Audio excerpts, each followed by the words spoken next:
So అలాంటప్పుడు మనం కనుక హై స్పీడ్లో తక్కువ గేర్స్ డౌన్ చేస్తే ఆ సౌండ్ మనకు రాదు, కానీ ఇంజన్ డ్యామేజ్ జరుగుతుంది. ఓకే, మనకి మైలేజ్ ఆల్మోస్ట్ 15% తేడా వస్తుంది. సపోజ్ 10 కిలోమీటర్లు వచ్చేది ఒక 8.5 వచ్చేస్తుంది. 15-20% డిఫరెన్స్ వస్తుంది. స్పీడ్ ఎంతకు తగ్గించాలనేదే ఇక్కడ మెయిన్ పాయింట్. అవును, ఎంతకు తగ్గించాలంటే బండి ఆగిపోయింది, ఇంజన్ స్టాప్ అయిపోతుంది, వెనకాల వచ్చి అతను ఎక్స్పెక్ట్ చేయడు, వచ్చి హిట్ చేసేస్తాడు. అవును, సో లీనియర్గా కొంచెం తక్కువైనా పర్వాలేదు, కానీ ఎక్కువ అవ్వకూడదు. అది ఎక్కించేలోపు మీరు ఇలా చేస్తూ ఉంటే చాలా అప్స్ చాలా డౌన్స్ వస్తూ ఉంటాయి. వెహికల్ ఓవర్ హీట్ అయిపోయి కూలెంట్ మొత్తం హీట్ అయిపోయి ఓవర్ హీట్ సింబల్ కూడా చూపించేస్తుంది. అలా ఇంజిన్ ని మనం అంత లోడ్ ఇచ్చేటప్పుడు ఇంజిన్ కి. కానీ డౌన్ గురించి కూడా చెప్తాను. డౌన్ లో వెళ్తున్నప్పుడు స్పీడ్ బ్రేకర్ వస్తుంది.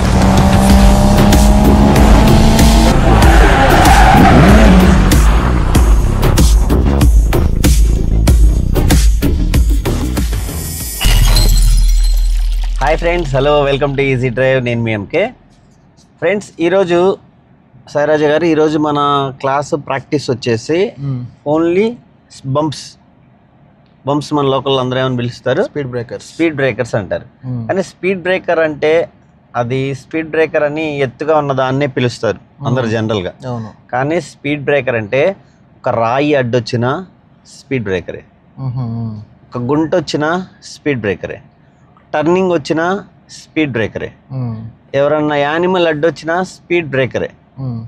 ఓకే, నేనైతే ఎప్పుడు మనకు రెగ్యులర్గా టచ్ అయ్యి 3 చెప్తాను. ఒకటి బంప్, రోడ్డుకి హైట్గా ఉండేది, సర్ఫేస్ కంటే హైట్ ఉండేది. ఇంకొకటి గుంట లేదా ఒక గాడి లాంటిది, పైప్ వేయడానికి దానికి దీనికి తోవేసి పెడతారు. అలాంటిది ఏదైనా సరే ఒక గాడి లాంటి ఒక గుంట అనుకోండి, పాట్ హోల్ అనుకోండి. 2. మూడవది turning.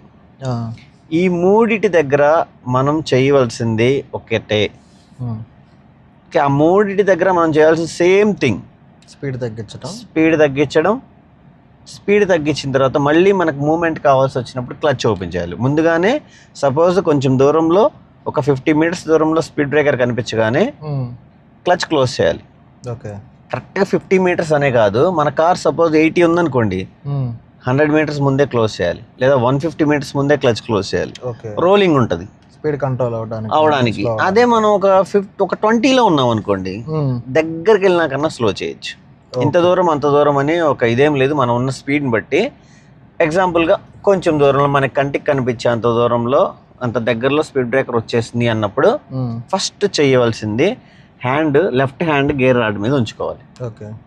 Second thing, clutch close చేసేయాలి. క్లచ్ క్లోజ్ చేసి ఏ గేర్ వేయాలనేదే ఇక్కడ మెయిన్ థింగ్. స్పీడ్ని బట్టి నిన్న గేర్ డౌన్ చేసుకునేటప్పుడు డౌన్ లో 10-10-10 అని చెప్పాను కదా. అలాగా మనం ఇప్పుడు స్పీడ్ బట్టి గేర్ వేయాలని చెప్పుకున్నాం, అది అర్థమైంది మీకు. కానీ మనం అక్కడ ఏ గేర్ వేయాలి అని తెలుసుకోవాలంటే ఎంత డౌన్ స్పీడ్ చేయాలి, స్పీడ్ ఎంతకు తగ్గించాలనేదే ఇక్కడ మెయిన్ పాయింట్. ఎంతకు తగ్గించాలంటే స్పీడ్ బ్రేకర్ టైప్ని బట్టి, బంప్ టైప్ని బట్టి. సపోజ్ చిన్న బంప్ ఉందనుకోండి, మనం జస్ట్ అసలు క్లచ్ కూడా క్లోజ్ చేయవసరం లేదు, జస్ట్ ఎక్సలేటర్ మీద కాల్ తీసి అలా ఎక్కించుకుంటూ వెళ్ళిపోవచ్చు. ఎందుకంటే కార్స్కి ఉండే సస్పెన్షన్ కొంచెం చిన్న చిన్న గతుకుల్ని, బంప్స్ని, చిన్న చిన్న గాడుల్ని, గుంటల్ని, చిన్న రాళ్ళని అబ్జర్వ్ చేసుకునే విధంగానే షాక్ అబ్జర్వర్స్ ఉంటాయి. సో కొంచెం బంప్స్ మెయిన్ స్పీడ్ బ్రేకర్ అని చెప్పేసి ఒక చిన్న బోర్డు కూడా, సైన్ బోర్డ్స్ కూడా ఉంటాయి చూసారా, అదే పక్కా స్పీడ్ బ్రేకర్, పక్కా బంప్. దానికి మనము జనరల్గా ఉండే స్పీడ్ బ్రేకర్స్ అన్నీ సెకండ్ గేర్ మ్యాచ్ అవుతుంది. అంటే మన స్పీడ్ 10 నుంచి 12, 13 ఆ రేంజ్లో ఉండాలి. 9, 10, 12, 13 ఆ రేంజ్లో ఉండాలి. అంటే బిలో 15, అబౌవ్ 10, 9 ఆ రేంజ్లో ఉండాలి. మినిమం 10 అన్నా ఉంచుకోవాలి. దేనికి 10 ఉంచాలి అంటే 10 కూడా లేకపోతే స్పీడ్ బ్రేకర్ ఫ్రంట్ టైర్స్ అయితే ఎక్కుతాయి, వెనక టైర్ల దగ్గరకు రావడానికి ఫ్రంట్ టైర్లు ఎక్కేసరికి కొంచెం బండి స్లో అవుతుంది, వెనక టైర్లు ఎక్కడానికి పవర్ సరిపోదు. ఆ టైంలో ఏం చేయాలంటే మనం అప్పటికే స్పీడ్ బ్రేకర్ దగ్గరికి వెళ్ళేసరికి సెకండ్ గేర్ పెట్టేసుకోవచ్చు. ఫ్రంట్ టైర్స్ ఎక్కగానే అప్పుడు ఫ్రంట్ టైర్స్ ఎప్పుడైతే స్పీడ్ బ్రేకర్ బంప్ని దాటుతాయో అప్పుడు మనం క్లచ్ ఓపెన్ చేయడం స్టార్ట్ చేయాలి. స్టార్ట్ చేస్తే క్లచ్ మూమెంట్ ఓపెన్ అవుతున్నప్పుడు పుష్ వస్తుంది కదా, ఇంజన్ నుంచి టైర్లకి పవర్ వెళ్తుంది, వెనక టైర్లు కూడా ఈజీగా ఎక్కేస్తాయి. ఎక్కేసి మన కారు అక్కడ స్టాప్ అయిపోకుండా, ఇంజన్ ఆగిపోకుండా పవర్ కొంచెం పుష్ చేసేసి కంటిన్యూగా వెళ్తుంది. స్లోగా సెకండ్ గేర్ లో ఆ క్లచ్ ని స్లోగా ఓపెన్ చేసేసుకొని యాక్సిలరేటర్ చేసుకొని వెళ్ళిపోవచ్చు. అదే డబుల్ బంప్స్, త్రిబుల్ బంప్స్ ఉంటాయి, ఐడియా ఉంటది. డబుల్ త్రిబుల్ బంప్స్ ఉంటాయి. ఇక్కడ మనకి ఇక్కడ పెట్రోల్ బంక్ దగ్గరలో ఉంటుంది.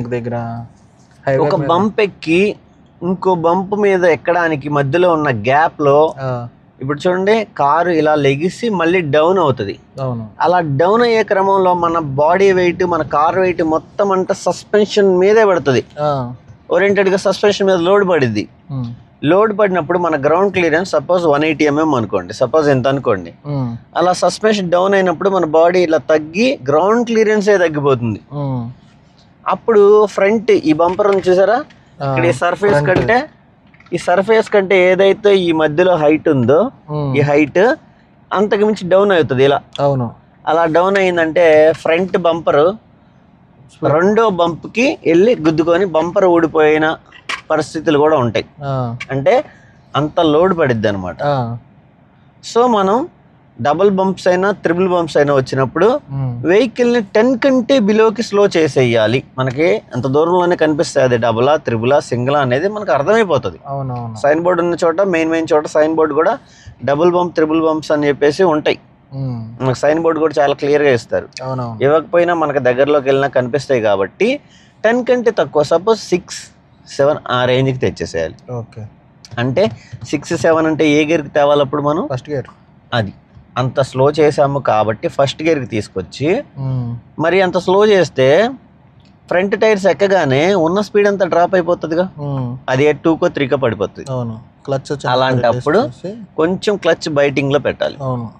క్లచ్ బైటింగ్ లో పెడితే పవర్ కొంచెం జనరేట్ అయ్యి మొత్తం వదిలేమంటే ఏమవుతుంది, క్లచ్ బండి ఆగిపోతుంది, ఇంజన్ స్టాప్ అయిపోతుంది. వెనకాల వచ్చి అతను ఎక్స్పెక్ట్ చేయడు, వచ్చి హిట్ చేసేస్తాడు. సో లీనియర్ గా కొంచెం తక్కువైనా పర్వాలేదు కానీ ఎక్కువ అవ్వకూడదు. బైటింగ్ అనేది ఎప్పుడైనా సరే మనం యూటర్న్ చేసేటప్పుడు బైటింగ్ అయినా, స్పీడ్ బ్రేకర్ దగ్గర బైటింగ్ అయినా, ఎక్కడ బైటింగ్ తీసుకొచ్చినా బైటింగ్ తక్కువైనా పర్లేదు కానీ ఎక్కువ అవ్వకూడదు ఓపెన్ చేయడం. అలా లీనియర్ కొంచెం అట్లా ఓపెన్ చేసుకుంటే కార్లో చిన్న మూమెంట్ స్మూత్ గా కారును అలా ఎవరో వెనక నుంచి పుష్ చేస్తున్నట్టుగా స్లోగా నెడుతున్నట్టుగా ఉంటుంది. ఎక్కుతుంది, మళ్ళీ దిగుతుంది, మళ్ళీ ఒకవేళ తెలియకుండా అంత తక్కువ ఓపెన్ చేయడం లెర్నింగ్ స్టేజ్ లో ఉన్నప్పుడు కొంచెం కష్టం అవుతుంది. తెలియకుండా కొంచెం ఎక్కువ ఓపెన్ చేసినప్పుడు మళ్ళీ మనకు అర్థమవుతుంది కారు ఎక్కువ జర్క్ వస్తుంది అన్నప్పుడు మళ్ళీ లైట్గా తగ్గించుకోవాలి. ఓకే, తగ్గించుకొని వెనక టైర్స్ కూడా ఎక్కి దిగిన తరువాత టోటల్ అప్పుడు ఆ క్లచ్ రిలీజ్ చేసి లైట్గా యాక్సిలరేటర్ చేసుకొని వెంటనే సెకండ్ గేర్లో ఎంగేజ్ చేసుకుని ఇక మనం రన్నింగ్ మీకు తెలిసి ఐడియా ఉంది అదొక చోట. అలానే స్పీడ్ బ్రేకర్ మీడియం సైజే ఉంది. మన కార్ ఏమో ఇలాంటి సెడాన్, హ్యాచ్ బ్యాక్, కొంచెం డౌన్ ఉన్న కారు. కార్లో 4-5 మెంబర్స్ ఉన్నారు, లగేజ్ ఉంది, మంచి లోడ్ ఉంది. అలాంటప్పుడు కూడా బాగా స్లో చేసుకొని ఫస్ట్ గేర్లకు వచ్చేంత, అంటే 7కి డౌన్ చేసుకుని 6, 7, 8 ఈ మధ్యలో ఫస్ట్ గేర్ వేసుకుని దాన్ని కూడా అలాగే స్మూత్గా హాఫ్ క్లచ్లో ఎక్కించాలి.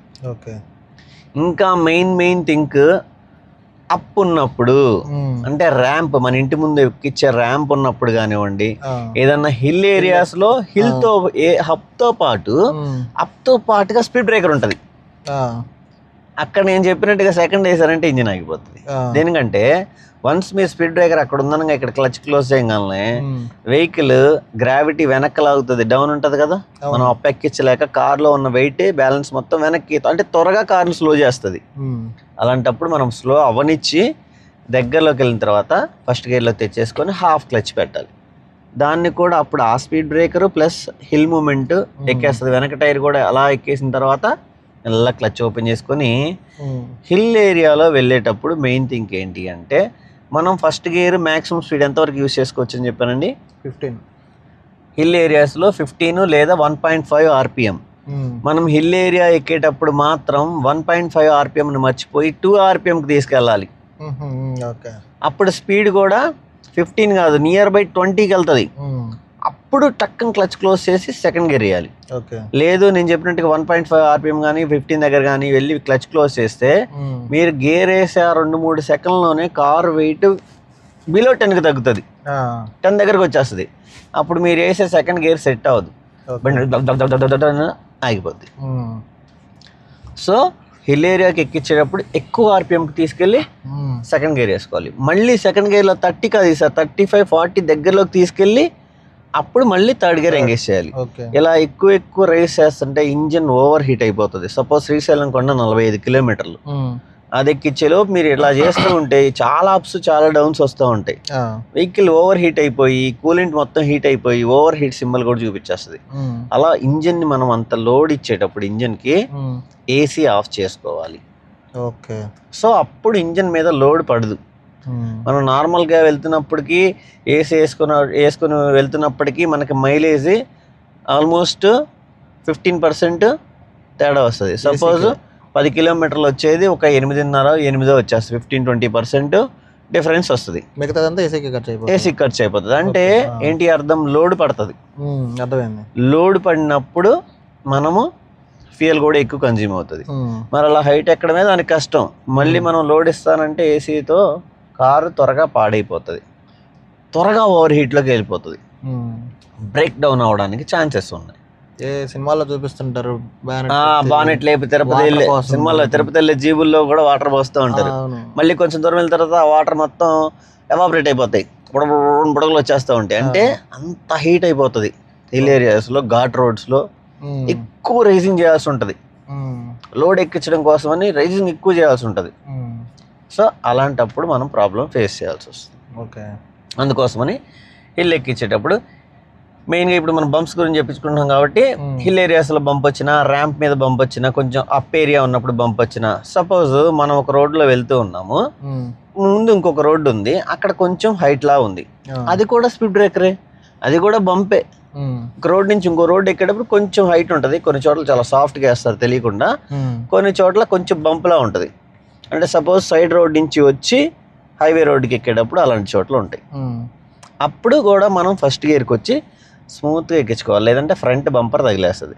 అది కూడా కొంచెం అప్ ఉంటుంది కదా, మరి అక్కడ కూడా హాఫ్ క్లచ్ ఫస్ట్ గేర్ లో చేసే తీసుకెళ్లాల్సినంత అవసరం ఉండదు, అలాంటిది ఏముండదు. కొంచెం వాటికి అలాంటిది ఏముండదు. ఎక్కువ డ్రాగ్ చేయాలి మనం ఇక్కడ నుంచి అంత కొంచెం దూరంగా తీసుకెళ్లాలనుకున్నప్పుడు. అలా లైక్ ఫ్లైఓవర్స్ మీద కూడా హిల్ ఏరియా అది కూడా ఫ్లైఓవర్ మీద కూడా కొంచెం 1.5 కాకుండా 2 RPM దగ్గరలోకి తీసుకెళ్లి చేయాలి. మనం ఫ్లైఓవర్ మీద ఒక క్లాస్ ఉంటుంది లాస్ట్ లో, అప్పుడు మనకు క్లియర్గా హిల్ ఏరియా గురించి ఒక ఐడియా వచ్చేస్తుంది. ఓకే. స్పీడ్ బ్రేకర్స్ గురించి అర్థమైందా? దూరంగా ఉన్నప్పుడే క్లచ్ క్లోజ్ చేస్తాం, హ్యాండ్ మాత్రం ఇక్కడ ఉండాలి, గేర్ మీద ఉండాలి. వెహికల్ సపోజ్ మనం 50లో 4th గేర్ లో వెళ్తున్నాము, అక్కడ స్పీడ్ బ్రేకర్ ఉంది, ఇక్కడ క్లచ్ క్లోజ్ చేసి వెంటనే మీరు గేర్ డౌన్ చేయకూడదు. ఓకే. మీరు బైక్ కానీ మీ బైక్ ఎప్పటి నుంచో డ్రైవ్ చేస్తున్నారు, ఒక 50-60 స్పీడ్లో వెళ్తున్నప్పుడు టాప్ గేర్లు అంటే 4 కానీ 5 కానీ క్లచ్ క్లోజ్ చేసి గేర్లు తగ్గిస్తుంటే ఏమవుతుంది, కట్ట కట్ట కట్ట కట్ట అని ఒక సౌండ్ వచ్చేస్తుంది. చిన్న ఇంజిన్ 100cc 150cc మనకి చెవులకి దగ్గరగా ఉంటది, దాని ఛాంబర్ కొంచెం పల్చగా ఉంటది, అంటే కార్ ఇంజిన్ తో పోల్చుకుంటే ఆ సౌండ్ అనేది మనకి క్లియర్ గా అబ్జర్వ్ చేసేస్తాం. కానీ కార్ ఇంజిన్ ముందు ఎక్కడ ఉంటది, ఫ్రంట్ డాష్ బోర్డులు ఇవన్నీ ఉంటాయి, డాంపింగ్ ఉంటది, సౌండ్ మనకు కొంచెం తక్కువ వినిపించింది, దాని షెల్స్ అన్ని బాగా బలంగా ఉంటాయి. సో అలాంటప్పుడు మనం కనుక హై స్పీడ్ లో తక్కువ గేర్స్ డౌన్ చేస్తే ఆ సౌండ్ మనకు రాదు, కానీ ఇంజిన్ డ్యామేజ్ జరుగుతుంది. సో సెకండ్ గేర్ కి ఎప్పుడు తేవాలంటే మనం 45 వెళ్తూ ఉన్నాము, 3rd గేర్ లోనో 4th గేర్ లోనో అక్కడ స్పీడ్ బ్రేకర్ కనిపించింది, ఇక్కడ క్లచ్ క్లోజ్ చేసాము, స్లో చేసుకొని స్లో చేసే క్రమంలో మనం దగ్గరికి వెళ్ళినాక 10 తీసుకురావాలని చెప్పాను, మధ్యలో 20 అని టచ్ అవుతుంది చూసారా, అప్పుడు టక్కన గేర్ మార్చేసుకొని వెళ్ళాలి. గేర్ సెకండ్ 2లోకి తెచ్చుకోవాలి. లేదు అది చిన్న స్పీడ్ బ్రేకర్ అంటే నార్మల్ స్పీడ్ బ్రేకర్ అనుకున్నప్పుడు మనం 12-13 ఆ రేంజ్ లో పెడితే ఫ్రంట్ టైర్లు ఎక్కి దిగి వెనక టైర్లు ఎక్కి దిగినాక ఆ పవర్ అలా ఉంటుంది. కొంచెం టైర్లు దిగి వెనక టైర్లు దిగినాకైనా గేర్ మార్చుకొని మెల్లగా క్లచ్ ఓపెన్ చేసుకొని అయినా వెళ్ళొచ్చు. అది మన ఎక్స్పీరియన్స్ని బట్టి కొంచెం ముందైనా వేయచ్చు, కొంచెం దాటాకైనా వేయచ్చు, అది మన దగ్గర ఉన్న స్పీడ్ని బట్టి. కానీ స్పీడ్ బ్రేకర్ మీద ఆన్ బంప్ మీద గేర్ మార్చకూడదు. మారిస్తే ఇంజన్కి ప్రాబ్లం వస్తుంది, గేర్ బాక్స్ ప్రాబ్లం వస్తుంది. ఫ్రంట్ వీల్స్ బంప్ని ఎప్పుడైతే క్రాస్ చేస్తే అక్కడ నుంచి మనం క్లచ్ ఓపెన్ చేయడం స్టార్ట్ చేస్తాం. పుష్ వచ్చింది కాబట్టి వెనక టైర్ లెక్క చిన్నగా క్లచ్ వదిలేసుకొని అంతే. మీకు దీనిలో ఏమన్నా డౌట్ ఉందా? లేదు. ఇప్పుడు మనం ఒక రోడ్ వెళ్తాము, ఆ రోడ్ స్టార్టింగ్ లో ఒక పెద్ద స్పీడ్ బ్రేకర్ ఉంటుంది, కానీ డౌన్ గురించి కూడా చెప్తాను. డౌన్ లో వెళ్తున్నప్పుడు స్పీడ్ బ్రేకర్ వస్తే సెకండ్ లైన్ మూవ్ చేయొచ్చు. ఎందుకంటే రోలింగ్ లో ఉండిపోతుంది. దాంతో పాటుగా ఈ స్పీడ్ బ్రేకర్స్ చెప్పేటప్పుడు ఈ రోజే మీకు అక్కడ స్పీడ్ బ్రేకర్ కనపడితే ఇక్కడే ఎందుకు క్లచ్ క్లోజ్ చేయాలి, దాన్ని ఏమంటారు, క్లోజ్ చేయకపోతే ఏం జరుగుతుంది అనే దాని గురించి ఒక చిన్న క్లారిటీ ఇచ్చేస్తాను. రేపటి నుంచి అది మనకు యూజ్ అవుతుంది. ఈ రోజు స్పీడ్ బ్రేకర్స్ ఎందుకు నేర్చుకుంటున్నామంటే రేపటి నుంచి ట్రాఫిక్ లోకి వెళ్లే ముందే ట్రాఫిక్ లో స్పీడ్ బ్రేకర్ వస్తే మీరు కన్ఫ్యూజ్ అవ్వకూడదని ఈ రోజు స్పీడ్ బ్రేకర్స్ ప్రత్యేకంగా ఒక రోడ్ వెళ్తున్నాం. ఓకే, గేర్స్ నిన్న నేర్చుకున్నాం, ఆ గేర్స్ ఈ రోజు యూజ్ చేస్తాం. మొన్న స్టీరింగ్ నేర్చుకున్నాం, ప్రతిరోజు యూజ్ అవుతుంది. అలాగే రేపటి రోజుకి ఈ రోజు మనం ప్రాక్టీస్ చేసి రేపటి రోజుకే చేస్తున్నాం అంతే. అంటే ఫైనల్ డే మనం ఫైనల్లో మనం ట్రాఫిక్ కానీ పెద్ద పెద్ద స్పీడ్ రోడ్స్ కానీ వెళ్తాం, పార్కింగ్ చేస్తాం, వాటి కోసమే అసలు ఇదంతా మనం ప్రాక్టీస్ చేసేది. అలాంటి చిన్న మూమెంట్స్ రావాలంటే ఇవి చాలా టెక్నికల్ మూమెంట్స్ అన్ని, ఇంజిన్ గురించి అసలు ఏది ఎట్లా వర్క్ చేస్తుంది అనేది మొత్తం అంతా ఈ ఒక వారం రోజులు ట్రైనింగ్ అనమాట. ఆ తర్వాతే అసలు మాక్ టెస్ట్లు అనేవి స్టార్ట్ అవుతాయి. ఓకే, ప్రాక్టీస్లోకి వెళ్ళిపోదాం. ఓకే, ఒక రోడ్ ఉంటుంది, ఆ రోడ్ తీసుకెళ్తాను. ఒక 7 స్పీడ్ బ్రేకర్స్ ఉంటాయి. వెళ్ళేటప్పుడు అంతా నేనే చెప్తాను. రిటర్న్లో 7 స్పీడ్ బ్రేకర్స్ మీరే ఎక్కించాలి. వీలైనంత వరకు మీతోనే ఎక్కించడానికి ట్రై చేస్తాను. లేదు మీరు బాగా రాంగ్ చేస్తున్నారు అనుకుంటే నేను ఎంటర్ చెప్తాను. ఓకే, రైట్, స్టార్ట్ చేసుకుందాం ప్రాక్టీస్.